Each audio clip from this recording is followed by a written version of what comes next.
Bonjour à tous. Je ne sais pas si comme moi vous êtes du genre à penser qu'il y a toujours une leçon à tirer de chaque événement qui nous arrive, que ce soit une bonne expérience ou une mauvaise expérience. Euh, donc moi je suis un peu comme ça. Je pense que quand c'est une bonne expérience qui nous arrive, on peut toujours en tirer quelque chose pour, on va dire, garder les bonnes attitudes qui pourraient nous servir par la suite. Et quand c'est une mauvaise expérience, au contraire, essayer de repérer les erreurs qui nous permettraient de ne pas reproduire les mêmes mauvaises actions. Et donc il m'est arrivé quelque chose avec ma fille. Elle s'est retrouvée bloquée dans la voiture avec la clé à l'intérieur, toutes les portes fermées, et donc moi à l'extérieur. Et donc elle était toute seule dans la voiture et moi, effectivement j'ai commencé à paniquer, à me dire mais comment c'est possible, comment c'est arrivé, euh, qu'est-ce qui se passe, qu'est-ce qu'on fait, voilà. Et du coup, moi, complètement paniquée, et puis je regarde ma fille à l'intérieur, elle me regarde m'agiter autour de la voiture, mais sans plus, quoi, sans aucune expression de stress ou de panique, tandis que moi j'étais complètement affolée. Et du coup, je la regarde et puis je lui souris, histoire de la rassurer, et puis elle me sourit, normalement, enfin voilà. Et puis elle commence à bavouiller, à cracher, comme elle fait à son habitude, enfin à jouer avec sa salive, quoi. Et donc là, je me rends compte qu'en fait, elle a aucun stress, aucune panique, elle se rend pas vraiment compte de ce qui se passe.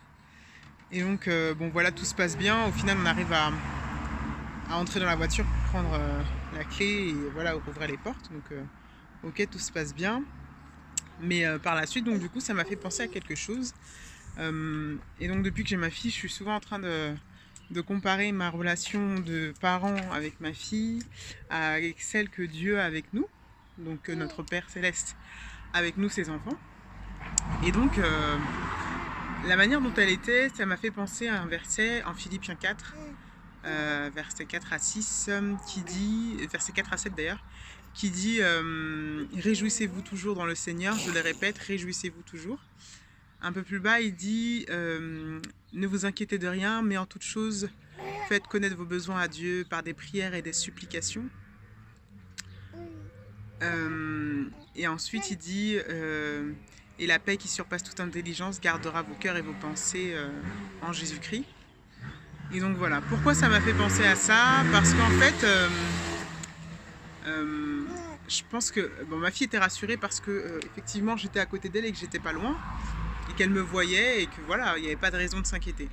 Et en fait, je me dis qu'on devrait aussi se comporter comme ça avec le Seigneur, c'est-à-dire que il nous répète sans cesse qu'il ne nous abandonne pas, qu'il est toujours là et qu'il est toujours présent. On a toujours l'occasion de pouvoir le voir à travers tout ce qui se passe autour de nous, c'est-à-dire que même si Dieu n'est pas visible, ses œuvres, elles le sont, donc on peut reconnaître sa grandeur dans tout ce qui se passe autour de nous, dans la nature, enfin voilà. Donc Dieu est toujours en quelque sorte visible et palpable. Donc on sait qu'il est là, on sait qu'il ne nous abandonne pas. Et donc en ce sens, on peut toujours se réjouir malgré la situation dans laquelle on est. Donc je veux bien, ma fille, elle est toute innocente, elle se rend pas compte. Et c'est pour ça qu'elle était quand même contente dans la situation où elle était. Mais nous, d'accord, on est conscient, mais on est aussi conscient de la grandeur de Dieu. Et donc, en ce sens, on devrait pouvoir ne pas s'inquiéter parce qu'on sait que Dieu est là, parce qu'on sait que Dieu trouvera une solution, parce qu'on sait que Dieu voudra toujours nous débloquer, parce qu'on sait qu'il a un plan parfait pour nous, un plan rempli de paix. Et tout cela, en fait, devrait nous conforter dans le sens où, quelle que soit la situation actuelle dans laquelle on est, euh, on devrait pouvoir se réjouir, en fait.